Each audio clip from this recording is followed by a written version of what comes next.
1977 was one of those years where everything happening in music felt urgent and alive at the same time. Disco, rock, soul, all of it peaking simultaneously and pulling in different directions. These are the 10 songs that everyone was playing, and the stories behind them are extraordinary. Let's get into it. 10. Feels Like the First Time. Foreigner arrived in 1977 as a fully formed commercial machine. Feels like the first time. Feels like the very first. Which was unusual for a debut. Most bands take a record or two to find their sound, but this group came out of the gate with a polished, radio-ready hard rock formula that felt immediately inevitable. The band was built around Mick Jones, a British guitarist with years of industry experience, and Lou Gramm, an American vocalist with a voice that could carry both power and vulnerability without sacrificing either. Feels Like the First Time was their debut single, and it went straight into the top 5, announcing a band that understood exactly what it was doing and had no intention of apologizing for the commercial precision of it. The critics were skeptical in the way critics always are about bands that succeed too cleanly, but the audience responded with the kind of immediate enthusiasm that bypasses critical consensus entirely and makes chart positions feel inevitable in retrospect. The album that followed sold over 5 million copies in America alone, confirming that the debut single wasn't a fluke, but a genuine statement of intent from a band that had arrived completely ready to compete at the highest level. 9. I Just Wanna Be Your Everything. Andy Gibb was 19 years old when this went to number 1 in America, which made him the youngest solo artist to debut at the top of the charts at that point in history. I just wanna be your everything. The Bee Gees connection was impossible to ignore. 3 of his older brothers were about to become the defining act of the disco era, but Andy was operating with enough natural talent and enough genuine commercial instinct that the nepotism narrative never fully stuck. Barry Gibb wrote and produced this for his youngest brother with a care and a precision that reflected genuine belief in what Andy could do, and the result was a song that sounded simultaneously of its moment and slightly outside it, warmer and more vulnerable than the polished disco machine the Bee Gees themselves were building. The falsetto runs and the gentle production gave it a tenderness that connected immediately with a massive audience that responded to the youth and sincerity in equal measure. The tragedy of what happened to Andy Gibb afterward, the addiction, the collapse, the death at 30 years old, makes this song almost unbearable to hear with full knowledge of the story behind the smile. 8. You Light Up My Life. This spent 10 weeks at number 1 in America in 1977, which made it the longest-running chart topper of the entire decade.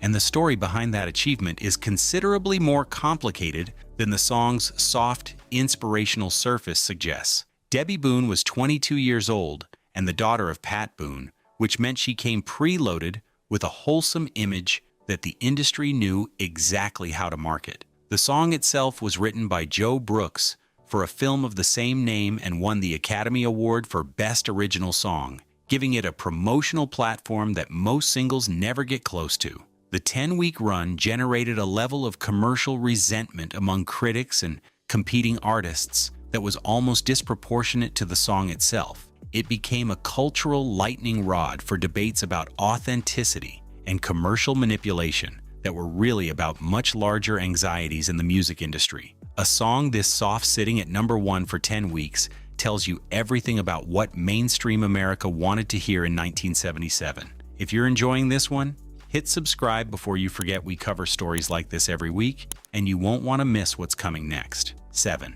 Sir Duke. Stevie Wonder wrote this as a direct tribute to Duke Ellington, who had died in 1974, and the joy in it is so concentrated and so genuine that it functions almost as an argument, a demonstration through pure musical pleasure. That's how the girl don't make it in that groove. But you can tell right away, let's say, when I need. That the jazz and swing tradition Ellington represented was not a museum piece, but a living force that pop music was still drawing from. Wonder was in the middle of the most creatively extraordinary run of his career, having delivered Inner Visions, fulfilling this first finale, and songs in the key of life in rapid succession, and Sir Duke arrived as part of that final album, a gift to a musical ancestor wrapped inside one of the most infectiously joyful productions Wonder ever assembled. The horn arrangement alone is worth the price of admission, but what elevates it is the specificity of the tribute, naming Ellington, naming Basie, naming Ella, insisting that these people be remembered by name. Stevie Wonder made a #1 pop single that was secretly a history lesson, and nobody minded at all. 6. Don't Stop. Christine McVie wrote this during the Rumors sessions as a direct message to Fleetwood Mac's collective future, a deliberate act of optimism, manufactured inside one of the most personally chaotic recording environments in rock history. Just think what tomorrow will do.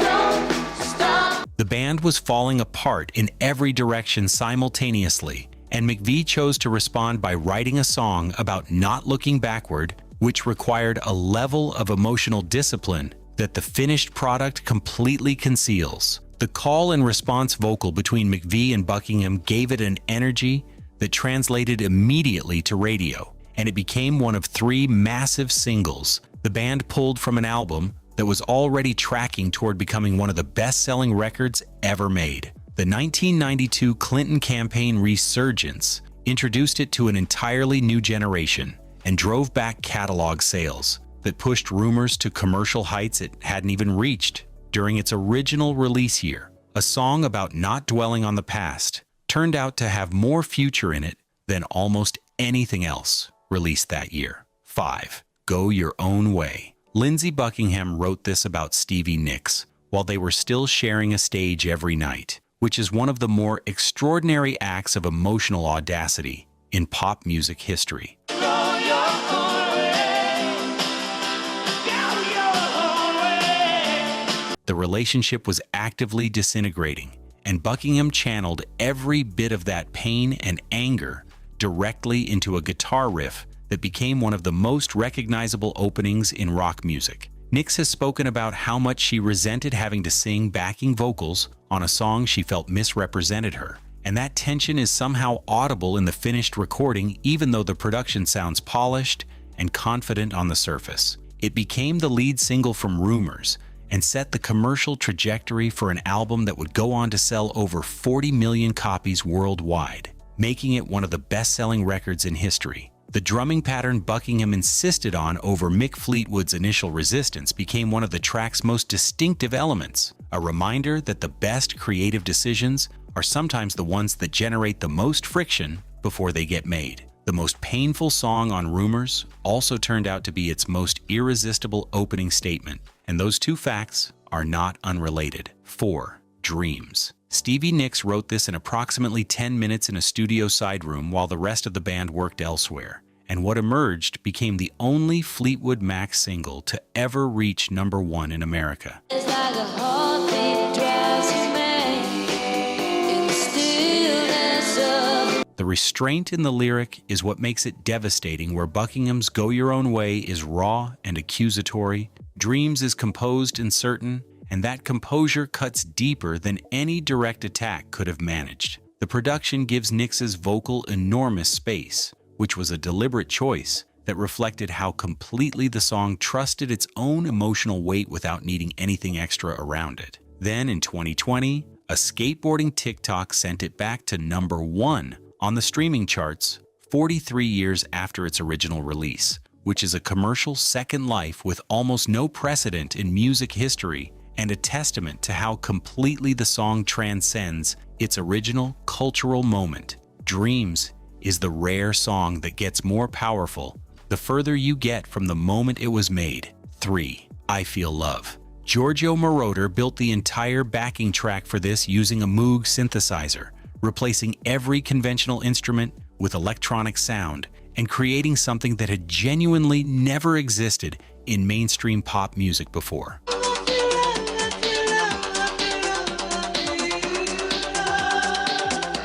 Brian Eno heard it and immediately called it the sound of the future, and he was not speaking loosely. The production techniques Moroder developed for this single became the direct foundation for electronic dance music, synth pop, techno, and house music across the following decades. Summer's vocal floats above the mechanical precision of the track, with a warmth that creates an almost spiritual tension, the most human instrument placed against the most inhuman backdrop imaginable. It topped charts across Europe and changed the conversation about what disco was capable of at exactly the moment when the genre needed an artistic argument made on its behalf. The combination of Summer's voice and Moroder's production was one of those rare creative partnerships where the sum is genuinely impossible to explain by looking at the parts separately. 47 years later, there is still nothing that sounds quite like it, which is the definition of a truly revolutionary record.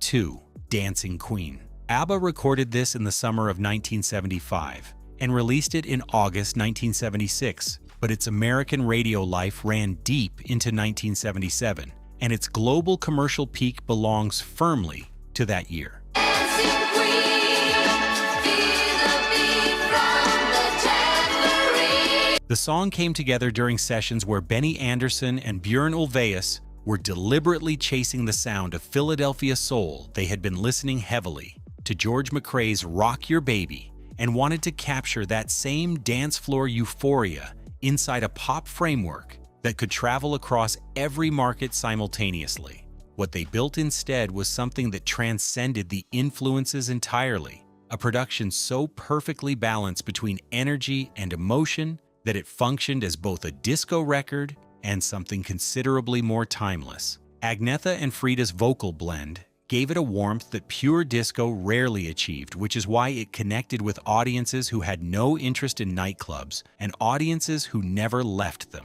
It went to #1 in 15 countries simultaneously and became the first ABBA single to top the American charts, announcing a band that the industry had underestimated badly and would never underestimate again.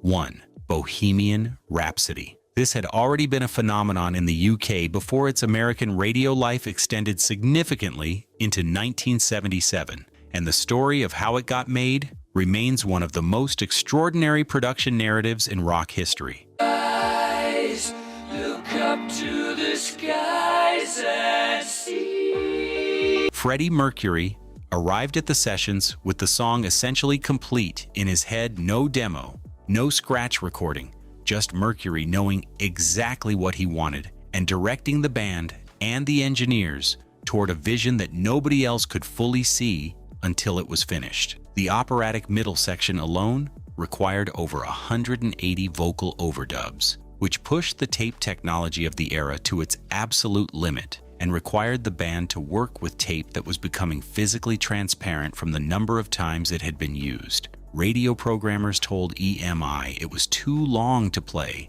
and too strange to work commercially, and the label's own confidence in it was shaky enough that the decision to release it at full length was genuinely contested internally before anyone agreed to move forward. Bohemian Rhapsody didn't follow a single rule of commercial music and became one of the best-selling singles in history, which is the most complete argument against following rules that popular music has ever produced, and a testament to what happens when one person's vision is so clear that nobody can talk them out of it. 1977 didn't know it was a golden year while it was happening. It rarely does. But looking back, the concentration of genuinely extraordinary music in that single 12-month window is almost impossible to explain. These songs didn't just top charts, they changed what music was allowed to be. Subscribe, and we'll see you in the next one.